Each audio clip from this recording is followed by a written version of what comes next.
নেতার মৃত্যুতে আরও লৌহ কঠিন হয়ে উঠেছে ইরান, যেন নরকের দুয়ার খুলে দিয়েছে। মধ্যপ্রাচ্যের সবগুলো দেশে আঘাত হেনেছে ইরান।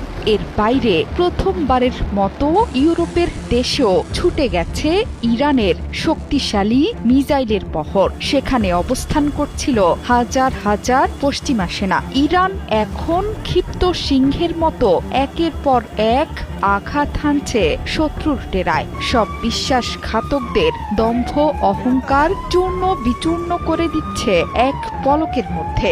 ইরান জুড়ে চলছে শোকের মাতম। প্রিয় নেতাকে হারিয়েও থেমে নেই আয়াতুল্লাহ আলী বাহিনীর আইআরজিসি বাহিনী। সাইপ্রাসে 2টো মিসাইল নিক্ষেপ করেছে তেহরান। এর বাইরে দিনভর মিসাইল ড্রোনে উত্তপ্ত হয়ে উঠেছে মধ্যপ্রাচ্যের প্রায় সবগুলো দেশ। মিসাইলের আগুনে পুড়িয়েছে তেলবাহী ট্যাঙ্কার এবং যুদ্ধজাহাজ। ব্রিটিশ প্রতিরক্ষা মন্ত্রী জন হেইলি বলেছেন, সাইপ্রাসে ব্রিটিশ ঘাঁটি লক্ষ্য করে নিক্ষেপ করা হয়েছে 2টো মিসাইল। সেখানে হাজার হাজার ব্রিটিশ সেনা মোতায়েন আছে। প্রতিরক্ষা মন্ত্রী বলেছেন, এগুলো সরাসরি সাইপ্রাসে থাকা ব্রিটিশ ঘাঁটি লক্ষ্য করে ছোড়া হয়েছিল। তবে মিসাইল নিক্ষেপ বুঝিয়ে দিচ্ছে এই অঞ্চল জুড়ে ব্যাপকভাবে আক্রমণাত্মক আচরণ করছে ইরান। শনিবার ইরানের হামলা বাহরাইনে অবস্থানরত ব্রিটিশ সৈন্যদের কয়েকশো মিটার দূরে আঘাত হেনেছিল।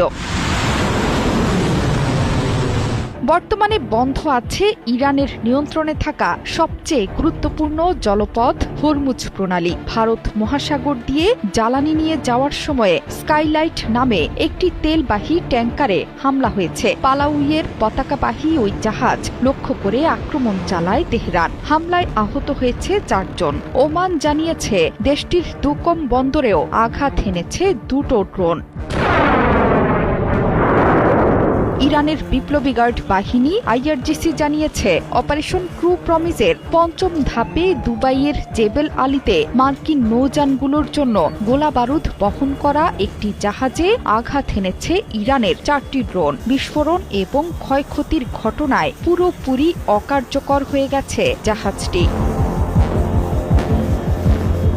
এছাড়া কুয়েতের আবদুল্লাহ মোবারক এলাকায় মার্কিন নৌঘাঁটিতে 4টি ব্যালিস্টিক মিসাইল এবং 12টি ড্রোন আঘাত হেনেছে। ধ্বংস হয়ে গেছে সেখানকার সব স্থাপনা। সেখানে মার্কিন বাহিনীর বিপুল সৈন্য হতাহতের খবর দিয়েছে তেহরান।